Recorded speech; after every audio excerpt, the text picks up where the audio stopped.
ನಮಸ್ಕಾರ. ಈ ಸಂವಿಧಾನ 2ರ ವಿಷಯದಲ್ಲಿ ಆ, ಇಂದು ನಾವು ಆ, ರಾಜ್ಯ ಮತ್ತು ಕೇಂದ್ರಗಳ ಮಧ್ಯದ ಶಾಸನಾತ್ಮಕ ವಿಷಯದ ಬಗ್ಗೆ ಅಂದರೆ ಶಾಸನಾತ್ಮಕ ಸಂಬಂಧಗಳ ವಿಷಯದ ಬಗ್ಗೆ ತಿಳಿದುಕೊಳ್ಳೋಣ. ಈ ಒಂದು ಒಕ್ಕೂಟ ವ್ಯವಸ್ಥೆ ಹೇಗಿದೆ ಅಂತಕ್ಕಂಥದ್ದನ್ನು ಹಿಂದಿನ 2 ವಿಡಿಯೋದಲ್ಲಿ ನಾನು ನಿಮಗೆ ಅರ್ಥ ಮಾಡಿಸೋದಕ್ಕೆ ಪ್ರಯತ್ನ ಪಟ್ಟಿದ್ದೀನಿ. ಇವತ್ತಿನ ಈ ವಿಡಿಯೋದಲ್ಲಿ ನಾವು ಈ ಶಾಸನಾತ್ಮಕ ವಿಷಯಕ್ಕೆ ಸಂಬಂಧಪಟ್ಟಂತೆ ಸುಮಾರು ಒಂದು 3 ವಿಡಿಯೋಗಳನ್ನ ನಾನು ಮಾಡಬೇಕಾಗ್ಬೋದು. ಇವತ್ತಿನ ಈ ವಿಡಿಯೋದಲ್ಲಿ ನಾನು ಅದನ್ನು ಪ್ರಾರಂಭ ಮಾಡ್ತೇನೆ ಮತ್ತು ಅದರ ಒಂದು ಏರಿಯಾನ ಇವತ್ತು ನಾವು ಕವರ್ ಮಾಡಲಿಕ್ಕೆ ಪ್ರಯತ್ನ ಮಾಡೋಣ. ಈ ಒಂದು ಏನು ಸೆಂಟ್ರ್ ಸ್ಟೇಟ್, ರಾಜ್ಯ ಮತ್ತು ಕೇಂದ್ರದ ಮಧ್ಯದಲ್ಲಿ ಏನು ಸಂಬಂಧಗಳಿದ್ದಾವೆ, ಈ ಸಂಬಂಧಗಳನ್ನು ನಾವು 3 ರೀತಿಯಲ್ಲಿ ವಿಂಗಡಿಸ್ಬೋದು. ಒಂದು legislative distribution, administrative distribution and financial distribution ಅಂತಕ್ಕಂಥದ್ದು. ಇದು ನಮ್ಮ ಸಂವಿಧಾನದಲ್ಲಿ it comes under chapter 11 and 12 of the Constitution, and the distribution is in 3 categories, and I have written here what are all the articles that they are referred to here. Like chapter 1, article 245 to 255 covers legislative matters. Chapter 2, article 256 to 263 of part 11 covers administrative, and part 12 covers the financial matters in chapter 1, article 264 to 293. ನೋಡಿ, ಈ ಒಂದು ಸಂವಿಧಾನದ ವಿಷಯಗಳನ್ನ ನಾವೇನು ಮಾಡ್ತೀವಿ, ಅಧ್ಯಾಯ 11 ಮತ್ತು 12ರಲ್ಲಿ ನಾವು ಇವುಗಳನ್ನ ಹೇಳ್ತೀವಿ. ಅಧಿಕಾರ ಹಂಚಿಕೆಯನ್ನು 3 ರೀತಿಯಲ್ಲಿ ಅಧಿಕಾರ ಹಂಚಿಕೆಯನ್ನು ಮಾಡಿದ್ದೀವಿ ನಾವು. ಒಂದು ಶಾಸನಾತ್ಮಕ ಹಂಚಿಕೆ, ಇನ್ನೊಂದು ಕಾರ್ಯಾಂಗದ ಹಂಚಿಕೆ ಮತ್ತು ಆರ್ಥಿಕವಾದಂತಹ ವಿಷಯದಲ್ಲಿ ಇರತಕ್ಕಂಥ ಹಂಚಿಕೆಗಳು. ಈ ಹಂಚಿಕೆಗಳನ್ನು ನಾವೇನು ಮಾಡ್ತೀವಿ, ರಾಜ್ಯ ಮತ್ತು ಕೇಂದ್ರದ ಮಧ್ಯೆ ಇವುಗಳ ಹಂಚಿಕೆಯನ್ನು ಇಲ್ಲಿ ಮಾಡ್ತೀವಿ. ಇಲ್ಲಿ ಅತಿ ಮುಖ್ಯವಾಗಿ ನಾವು 245 to 255 ಅನ್ನೋದ್ರ ಜೊತೆಗೆ ನಾವೇನು ಮಾಡಬೇಕು ಅಂತಂದರೆ, ಇಲ್ಲಿ ಅನುಸೂಚಿ 7 ಒಳಗೊಂಡಂತೆ ಅದನ್ನೊಂದು ನಾವು ಸೇರಿಸ್ಕೋಬೋದು. ಅಲ್ಲಿ ಈ ರೀತಿಯಾದಂತಹ ಒಂದು ವಿಂಗಡಣೆಯನ್ನು ನಾವು ನೋಡ್ಬೋದು. ಈ ವಿಂಗಡಣೆ ಹೇಗಿರುತ್ತೆ ಅನ್ನೋದನ್ನು ನಾವು ನೋಡೋದಾದರೆ, legislative relationship, you look at the legislative relations, the relations have to be 2 types. Relations have to be 2 types. In other words, the power is of 2 types. One is power related to jurisdiction and the power related to subject matter. One is power related to jurisdiction and the other is power related to subject matter ಅಂತಕ್ಕಂಥದ್ದನ್ನು ನಾವಿಲ್ಲಿ ನೋಡ್ಬೋದು. ಅಧಿಕಾರದ ಕ್ಷೇತ್ರದ ದೃಷ್ಟಿಯಿಂದ ಏನು ಮಾಡ್ತೀವಿ ನಾವು, ಅಧಿಕಾರ ಕ್ಷೇತ್ರ ದೃಷ್ಟಿಯಿಂದ ಒಂದು, ಇನ್ನೊಂದು ವಿಷಯಗಳ ದೃಷ್ಟಿಯಿಂದ ಇನ್ನೊಂದು. ಸಬ್ಜೆಕ್ಟ್ ಮ್ಯಾಟರ್ ಅಂತ ಹೇಳ್ತೀವಿ ನಾವು. We call it as subject matter with respect to subject matters, ವಿಷಯಕ್ಕೆ ಸಂಬಂಧಪಟ್ಟಂತೆ. ಮತ್ತು ವಿತ್ ರೆಸ್ಪೆಕ್ಟ್ ಟು ಜೂರಿಸ್ಡಿಕ್ಷನ್, ನೋಡಿ, it covers only article 245. In article 245 will talk about the jurisdiction, and in article 246 read with schedule 7 will discuss about the subject matter, ವಿಷಯದ ಬಗ್ಗೆ. ಅಂದರೆ ಯಾವ ಪ್ರದೇಶದ ಮೇಲೆ ಕೇಂದ್ರ ಸರ್ಕಾರದ ವ್ಯಾಪ್ತಿ ಇರ್ತದೆ, ಯಾವ ಪ್ರದೇಶದ ಮೇಲೆ ರಾಜ್ಯ ಸರ್ಕಾರದ ವ್ಯಾಪ್ತಿ ಇರ್ತದೆ ಅನ್ನೋದನ್ನು ನಾವೇನು ಹೇಳ್ಬೋದು, ಜೂರಿಸ್ಡಿಕ್ಷನ್ ಅಂತ ಹೇಳ್ಬೋದು. ಅಥವಾ ಯಾವ ವಿಷಯದ ಮೇಲೆ ಕೇಂದ್ರದ ಅಧಿಕಾರ ಇದೆ, ಯಾವ ವಿಷಯದ ಮೇಲೆ ರಾಜ್ಯದ ಅಧಿಕಾರ ಇದೆ ಅನ್ನೋದನ್ನು ನಾವೇನು ಮಾಡ್ಬೋದು, ಸಬ್ಜೆಕ್ಟ್ ಮ್ಯಾಟರ್ ಅಂತೇಳಿ. ಫಾರ್ ಎಕ್ಸಾಂಪಲ್, ಸಬ್ಜೆಕ್ಟ್ ಮ್ಯಾಟರ್ ತಗೊಳ್ಳೋದಾದ್ರೆ ನೀವು ಕೃಷಿ ರಾಜ್ಯದ ವಿಷಯ, ಇನ್ಕಮ್ ಟ್ಯಾಕ್ಸ್ ಕೇಂದ್ರದ ವಿಷಯ, ರೈಲ್ವೆ ಕೇಂದ್ರದ ವಿಷಯ, ರಕ್ಷಣೆ ಕೇಂದ್ರದ ವಿಷಯ, ಹಾಗೆ ಎಜುಕೇಷನ್ ರಾಜ್ಯದ ವಿಷಯ, ಅಥವಾ ಪೊಲೀಸ್ ರಾಜ್ಯದ ವಿಷಯ. ಈ ರೀತಿಯಾಗಿ ನಾವು ಇವುಗಳ ವಿಂಗಡಣೆಯನ್ನು ನೋಡಬಹುದು. ಅವನ್ನು ಒಂದೊಂದಾಗಿ ನಾವು ತದನಂತರದಲ್ಲಿ ನೋಡೋಣ. ಇವತ್ತಿನ ಕ್ಲಾಸಲ್ಲಿ I am going to discuss about the jurisdiction, territorial jurisdiction. With respect to territorial jurisdiction, ಇದು with respect to subject matter, with respect to ಇಲ್ಲಿ ಟೆರಿಟೋರಿಯಲ್ ಅಂತಲೂ ಆ್ಯಡ್ ಮಾಡ್ಬೋದು ನಾವು, ಟೆರಿಟೋರಿಯಲ್ jurisdiction ಅಂಥೇಳಿ ಆ್ಯಡ್ ಮಾಡ್ಬೋದು, ಅಧಿಕಾರ ಕ್ಷೇತ್ರದ ದೃಷ್ಟಿಯಿಂದ. ಓಕೆ, ಏನಿದು ಅನ್ನೋದನ್ನು ಇವಾಗ ನೋಡೋಣ. What article 245 says, extent of laws made by parliament and by the legislatures of the state. Made by parliament, ಸಂಸತ್ತು ಎಲ್ಲಿ ಕಾನೂನು ಮಾಡ್ಬೋದು, ಆ್ಯಂಡ್ ಲೆಜಿಸ್ಲೇಚರ್ಸ್ ಆಫ್ ಸ್ಟೇಟ್ ಅಂದರೆ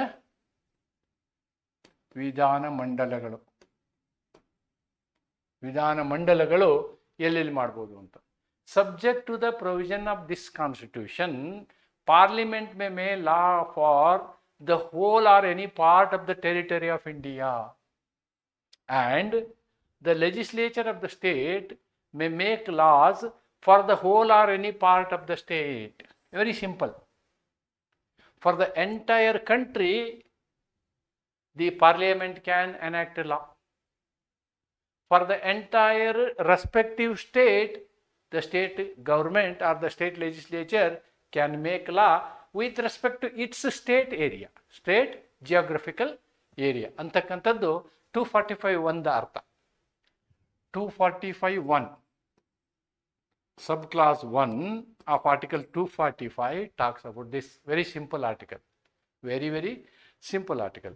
And here another article is added, that is 245 subclass 2. subclass 2 ಈ 245 subclass 2 ಏನು ಹೇಳುತ್ತೆ ನೋಡೋಣ. What it's say? No law made by parliament shall be deemed to be invalid on the ground that it would have extraterritorial operation. ನಮ್ಮ ಕ್ಷೇತ್ರ ವ್ಯಾಪ್ತಿ ಇದೆಯಲ್ಲ, ದೇಶದ ಕ್ಷೇತ್ರ ವ್ಯಾಪ್ತಿ, ಈ ಕ್ಷೇತ್ರ ವ್ಯಾಪ್ತಿಯನ್ನು ಮೀರಿ ಹೊರಗಡೆ ಸಂಸತ್ತು ಕಾನೂನು ಮಾಡಿದೆ ಎಂದು ನಾವು ಅದನ್ನು ಇನ್ವ್ಯಾಲಿಡ್ ಅಂತ ಹೇಳೋಕ್ಕಾಗಲ್ಲ. We cannot say. ಅಂದರೆ the parliament has extraterritorial jurisdiction. ನೋಡಿ, ಕೇವಲ ಸಂಸತ್ತಿಗೆ ಮಾತ್ರ ನಮ್ಮ ಕ್ಷೇತ್ರ ವ್ಯಾಪ್ತಿ ಇದೆ, ದೇಶದ ಕ್ಷೇತ್ರ ವ್ಯಾಪ್ತಿ ಇದೆ ಅಥವಾ ರಾಜ್ಯದ ಕ್ಷೇತ್ರ ವ್ಯಾಪ್ತಿ ಇದೆ. ಈ ವ್ಯಾಪ್ತಿಯನ್ನು ಮೀರಿಯೂ ಕೂಡ ನಾವು ಕಾನೂನನ್ನು ಮಾಡುವಂಥ ಅಧಿಕಾರವನ್ನು ಸಂಸತ್ತಿಗೆ ಕೊಟ್ಟಿದೆ. ಅದಕ್ಕೆ ನೀವು ಇಂಡಿಯನ್ ಪೀನಲ್ ಕೋಡ್ ನೋಡಿ, even if our ship is moving elsewhere, if it is carrying Indian flag, even if it is outside the territory of India, the Indian Penal Code is applied. BNS is applied. ಯಾವಾಗ ನಮ್ಮ ದೇಶದ ಧ್ವಜವನ್ನು ಹೊಂದಿದಂಥ ಹಡಗು, ನಮ್ಮ ದೇಶದ ಧ್ವಜವನ್ನು ಹೊಂದಿದಂತಹ ಅಥವಾ ನಮ್ಮ ದೇಶವನ್ನು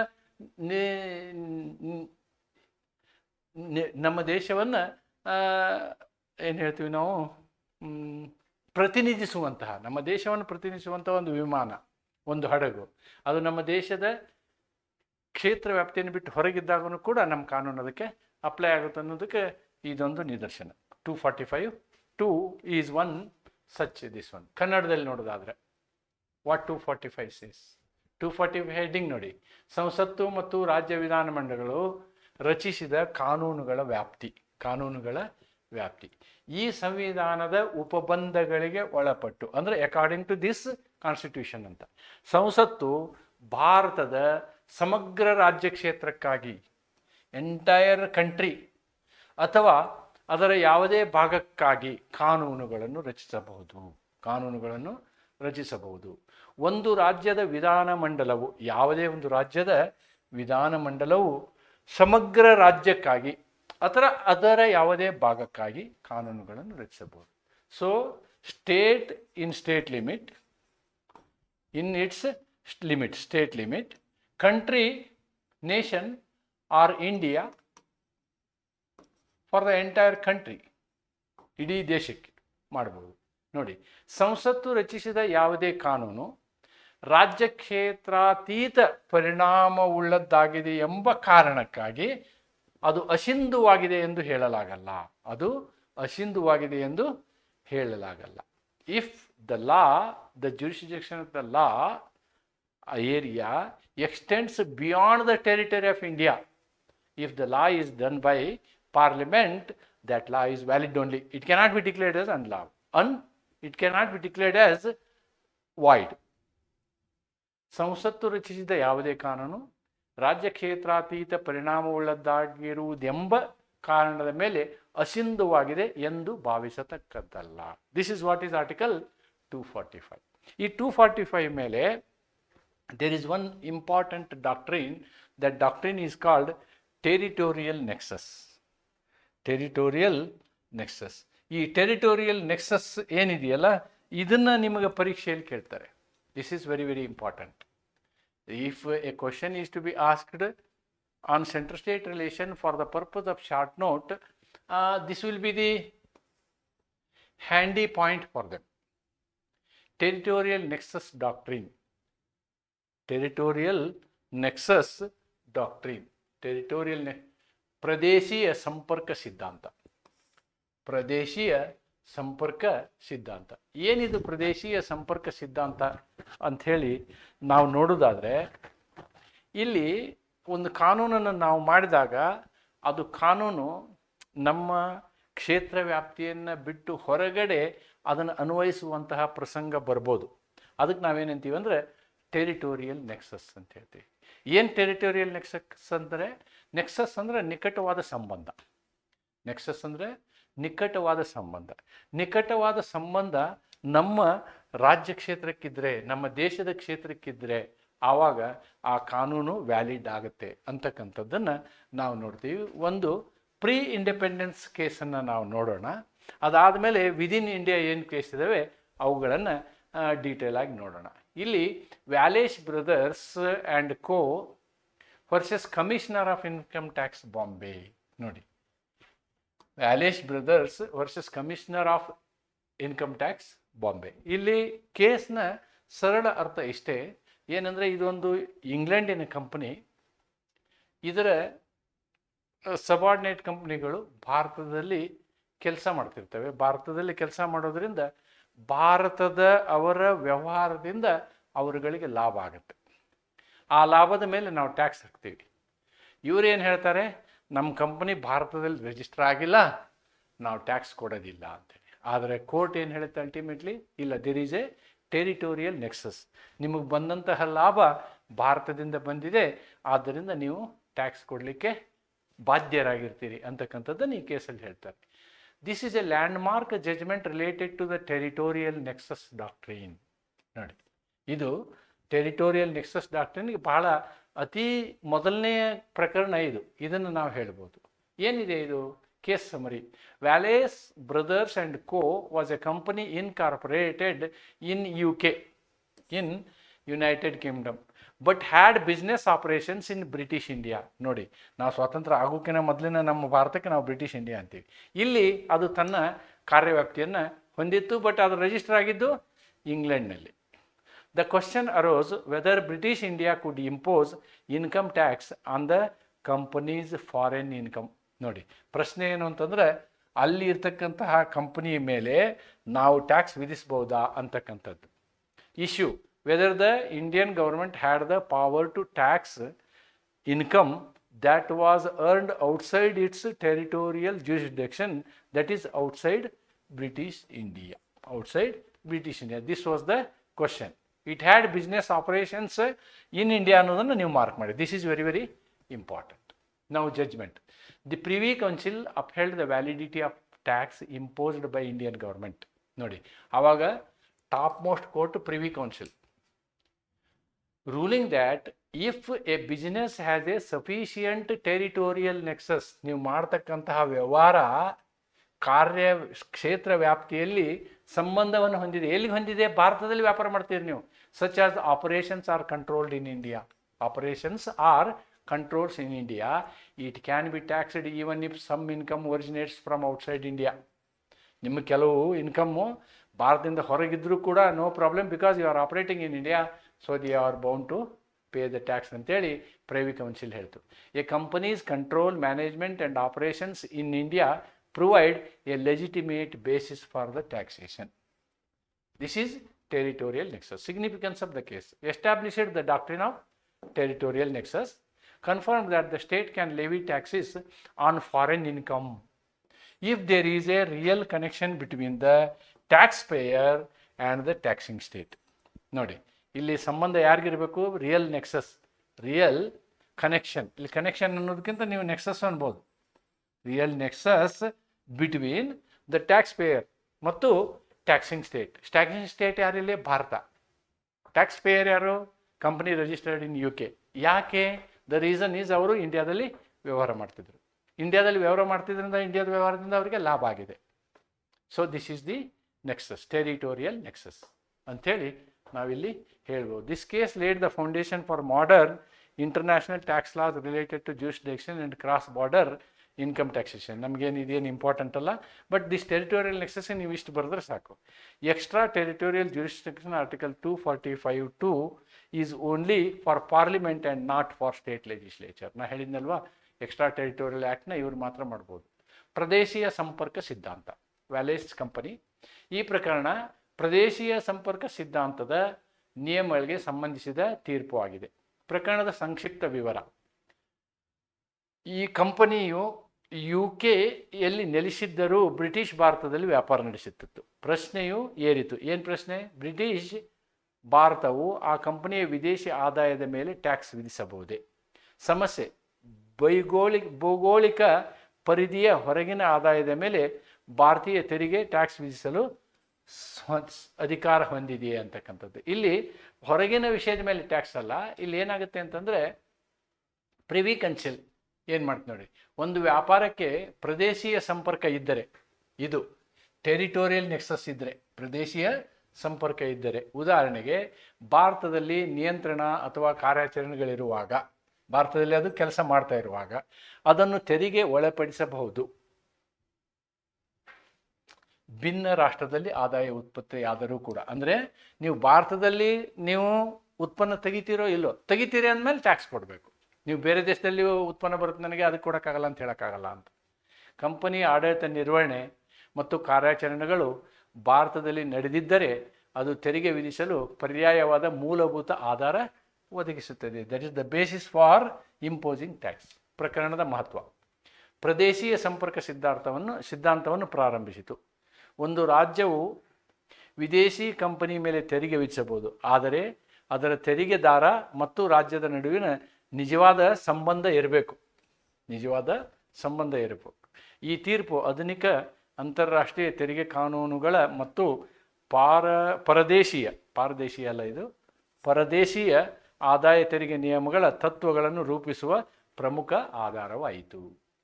so this is the first case outside India. Then I am talking about within India. Territorial nexus doctrine within India. The doctrine of territorial nexus applies when a law made by a state legislature, ಒಂದು ವಿಧಾನಮಂಡಲ, has an extra territorial operation, ಅದು ತನ್ನ ರಾಜ್ಯದ ಪರಿಮಿತಿಯನ್ನು ಅಥವಾ ಕ್ಷೇತ್ರ ಮಿತಿಯನ್ನು ದಾಟಿ ಹೊರಗೆ ಹೋದಾಗ ಏನು ಮಾಡೋದು ಅಂತಕ್ಕಂಥದ್ದು. Within the country, that is it affects things, persons, transactions outside the state. However, for such a law to be valid, there must be a real and sufficient connection, nexus between the subject matter and the state making the law. ಇವರು ಏನು subject ಮ್ಯಾಟರ್ನ ತಗೊಂಡಿರ್ತಾರೆ, ಆ subject matter ಮತ್ತು ಆ ರಾಜ್ಯದ ವಿಷಯದಲ್ಲಿ ಒಂದು ನಿಕಟವಾದ ಸಂಬಂಧ ಇರಬೇಕು. ರಾಜ್ಯ ಶಾಸನ ಮಂಡಳಿಯು ಮಾಡಿದ, ಶಾಸನ ಅನ್ನೋದಕ್ಕಿಂತ ನಾವಿಲ್ಲಿ ವಿಧಾನ ಅಂತ ಮಾಡ್ಬೋದು, ವಿಧಾನ ಮಂಡಳಿಯು ಮಾಡಿದ ಒಂದು ಕಾನೂನು ರಾಜ್ಯ ಛಾತ್ರದ ಆಚೆಗೆ ಅನ್ವಯವಾಗುವ ಸಂದರ್ಭದಲ್ಲಿ ಪ್ರದೇಶೀಯ ಸಂಪರ್ಕ ಸಿದ್ಧಾಂತ ಅನ್ವಯಿಸುತ್ತದೆ. ಆದರೆ ಆ ಕಾನೂನು ಮಾನ್ಯವಾಗಬೇಕಾದರೆ ವಿಷಯ ಮತ್ತು ಆ ರಾಜ್ಯದ ನಡುವೆ ನಿಜವಾದ ಹಾಗೂ ಪರ್ಯಾಪ್ತವಾದ ಸಂಬಂಧವಿರಬೇಕು. ನೆಕ್ಸಸ್ ಅಂದರೆ ನೋಡಿ, ಪರ್ಯಾಪ್ತವಾದ ಸಂಬಂಧ ಇರಬೇಕು ಅನ್ನೋದನ್ನು ಈ ಡಾಕ್ಟ್ರಿನ್ ಹೇಳುತ್ತೆ. Same doctrines are same whether it is outside the country or inside the country. The principle laid down is same. ನೋಡೋಣ ಈಗೇನಿದೆ. Key principle of territorial nexus, ಇದರಲ್ಲಿ ಏನಿರಬೇಕು? Number 1, a state can make law for matters outside its territory only if there is a significant nexus with the state. ಆ ರಾಜ್ಯಕ್ಕೆ ಪರ್ಯಾಪ್ತವಾದ ಸಂಬಂಧ ಇದ್ರೆ ಮಾತ್ರ ನೀವೇನು ಮಾಡ್ಬೋದು, ಅದ್ರ ಬಗ್ಗೆ ಕಾನೂನು ಮಾಡ್ಬೋದು. The object of the law and the impact of the state's residents must be real and not illusory. ನೋಡಿ, ಅದ್ರ ಉದ್ದೇಶ ಏನಿರಬೇಕು? ನಿಜ ಇರಬೇಕು. ಅದು ಒಂಥರ ಏನು ಭಾವನಾತ್ಮಕ ಇರಬಾರ್ದು ಅಥವಾ ಇಲ್ಯೂಷನರಿ ಅಂತಂದರೆ ಕಲ್ಪಿತ ಇರಬಾರ್ದು, ಕಲ್ಪಿತವಿರಬಾರದು, ನಿಜವಾಗಿರಬೇಕು. ಅದು ನಿಜವಾಗಿರಬೇಕು. ಒಂದು ರಾಜ್ಯವು ತನ್ನ ಸೀಮೆಗೂ ಹೊರಗಿನ ವಿಷಯಗಳ ಮೇಲೆ ಕಾನೂನು ಮಾಡಬಹುದು, ಆದರೆ ಅದಕ್ಕೆ ರಾಜ್ಯದೊಂದಿಗೆ ಗೌರವಾನ್ವಿತ ಸಂಬಂಧ ಇರಬೇಕು. ಗೌರವಾನ್ವಿತ ಅನ್ನೋದಕ್ಕಿಂತ ನಾವು ಈ ಶಬ್ದ ಯೂಸ್ ಮಾಡ್ಬೋದು, ಪರ್ಯಾಪ್ತವಾದ ಸಂಬಂಧ ಇರಬೇಕು. ಪರ್ಯಾಪ್ತ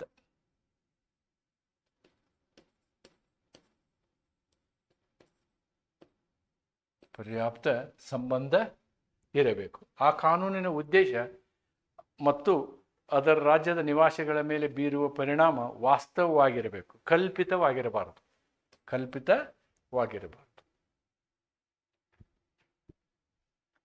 ಜುಡಿಷಿಯಲ್ ಇಂಟರ್ಪ್ರಿಟೇಷನ್, ಈ ವಿಷಯದಲ್ಲಿ ನ್ಯಾಯಾಂಗ ಏನು ಹೇಳಿದೆ ಅಂತಕ್ಕಂಥದ್ದನ್ನು ಒಂದು 2-3 ಕೇಸ್ಗಳನ್ನು ನೋಡೋಣ. ನ್ಯಾಯಾಂಗ ವ್ಯಾಖ್ಯಾನ.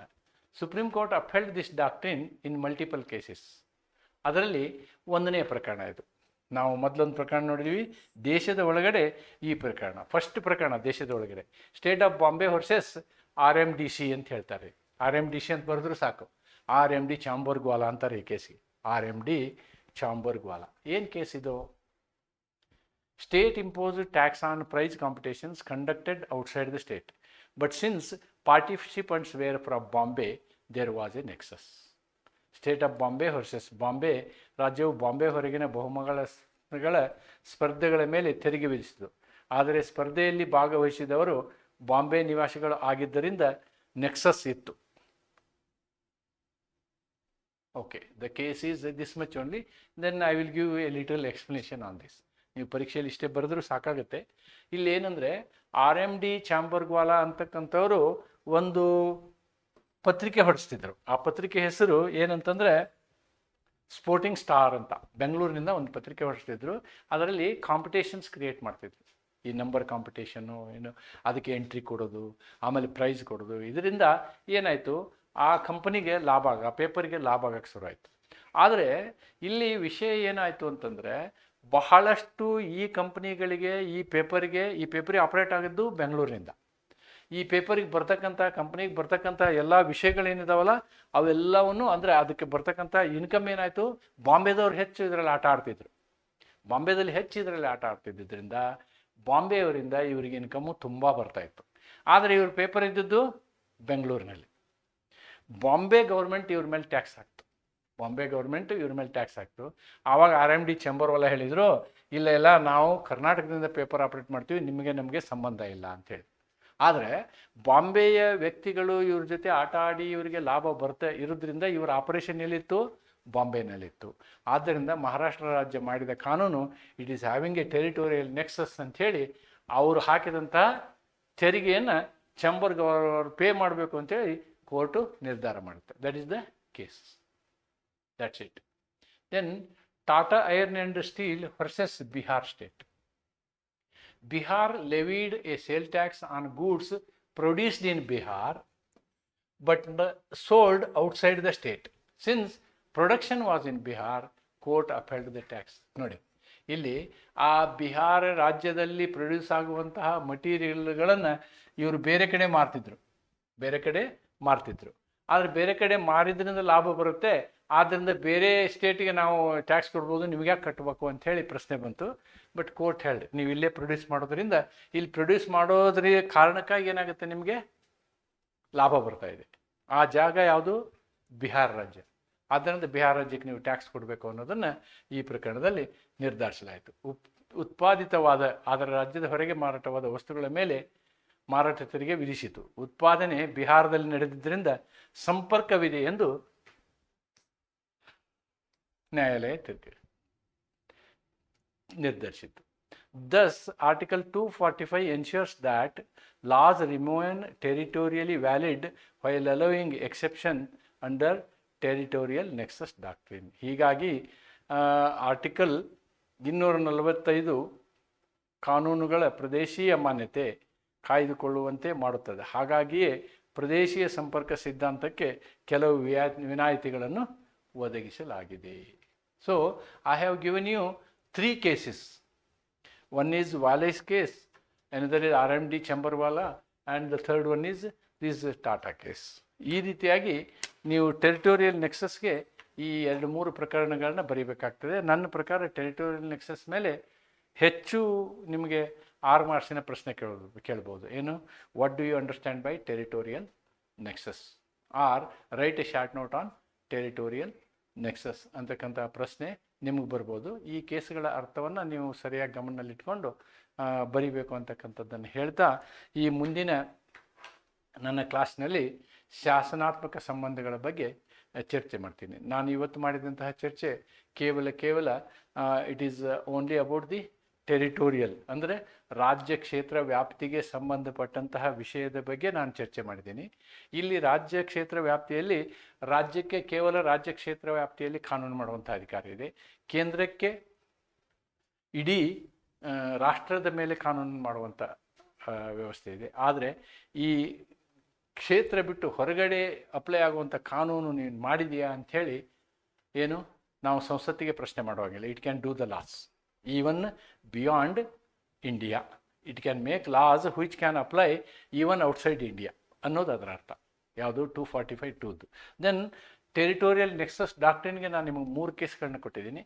ಅಟ್ಲೀಸ್ಟ್ 2 ಕೇಸ್ಗಳು ಈ ಭಾರತದ ಮಟ್ಟಿಗೆ ಬರೆಯೋದಾದರೆ ನೀವು ಚೆಂಬರ್ಗ್ವಾಲ ಬರಿಬೋದು, ಏನು RMD ಚೆಂಬರ್ಗ್ವಾಲ ಬರಿಬೋದು.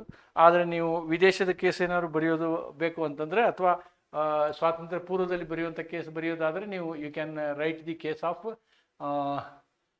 This Wallace brothers versus income tax CIT, ಇದನ್ನು ಬರಿಬೋದು. ಆಮೇಲೆ ಭಾರತಕ್ಕೆ ಸಂಬಂಧಪಟ್ಟಂಥ ಬರೆಯೋ ಕೇಸ್ ಆದರೆ ನೀವು RMD ಚೆಂಬರ್ಗ್ವಾಲ, ಅದು that is the best case you can write. State of Bombay versus RMD ಚೆಂಬರ್ಗ್ವಾಲ is the best case. You can, in brief, you can write this case also, Tata Iron and Steel versus State of Bihar. So ಈ 3 ಪ್ರಕರಣ ನಾನು ನಿಮಗೆ ತುಂಬ ಸಂಕ್ಷಿಪ್ತವಾಗಿ ವಿವರಿಸಿದ್ದೀನಿ. ಯಾಕೆಂದರೆ ಇದು short ನೋಟಿಗೆ ಬರುವಂತಹ ಪ್ರಶ್ನೆ ಅಂತಕ್ಕಂಥ ಒಂದು ನನ್ನ ಅಭಿಪ್ರಾಯ. ಈವನ್ ಲಾಂಗ್ ಆನ್ಸರಿಗೆ ಬಂದರೂ ಕೂಡ 3-4 ಇನ್ನೂ ಸಾಕಷ್ಟು ಕೇಸ್ಗಳನ್ನ ನೀವು ಪುಸ್ತಕದಿಂದ ಪಡ್ಕೊಳ್ಬೋದು. ವಿವರವಾಗಿಯೂ ಕೂಡ ಇದನ್ನು ಬರೀಬೋದು ಅಂತ ಹೇಳ್ತಾ ಇವತ್ತಿನ ಈ ವಿಡಿಯೋವನ್ನು ಇಲ್ಲಿಗೆ ಮುಕ್ತಾಯ ಮಾಡ್ತೀನಿ. ಮತ್ತು ನೀವು ಇಲ್ಲಿವರೆಗೇನು ಪ್ರೋತ್ಸಾಹ ಕೊಡ್ತಾ ಇದ್ದೀರಿ, ಆ ಪ್ರೋತ್ಸಾಹಕ್ಕೆ ಮತ್ತೊಂದು ಸಲ ನಿಮ್ಮನ್ನು ಅಭಿನಂದಿಸ್ತೀನಿ. ಈ ನನ್ನ ಈ ಚಾನಲ್ಗಳನ್ನ ವಿಡಿಯೋಗಳನ್ನು ನೋಡಿ ನೀವು ಸಾಕಷ್ಟು ಸಲ ಸಾಕಷ್ಟು ಕಮೆಂಟ್ಗಳನ್ನು ಮಾಡಿದಿರಿ. ಆ ಕಮೆಂಟ್ಗಳಿಗೆ ತಕ್ಕನಾಗಿ ಸಾಕಷ್ಟು ಪರಿವರ್ತನೆಯನ್ನು ನಾನು ಮಾಡಲಿಕ್ಕೆ ಪ್ರಯತ್ನ ಮಾಡ್ತಾಯಿದ್ದೀನಿ. ಸಾಧ್ಯ ಆದಷ್ಟು ಇಂಗ್ಲೀಷ್ನಲ್ಲಿಯೂ ಕೂಡ ನಾನು ಇದನ್ನು ಹೇಳಬೇಕು ಅಂತಕ್ಕಂಥ ಒತ್ತಾಯ ಇದೆ. ಆದರೆ ನನ್ನ ಉದ್ದೇಶ ಇರೋದು, ಈ ಕ್ಲಾಸಿನ ಉದ್ದೇಶ ಇರೋದು, ಕನ್ನಡ ಮಾಧ್ಯಮದಲ್ಲಿ ಕಾನೂನನ್ನು ಬರೆಯುವಂತಹ ಮಕ್ಕಳು, ವಿದ್ಯಾರ್ಥಿಗಳು ಕನ್ನಡದಲ್ಲಿ ತಿಳಿದುಕೊಳ್ಬೇಕು.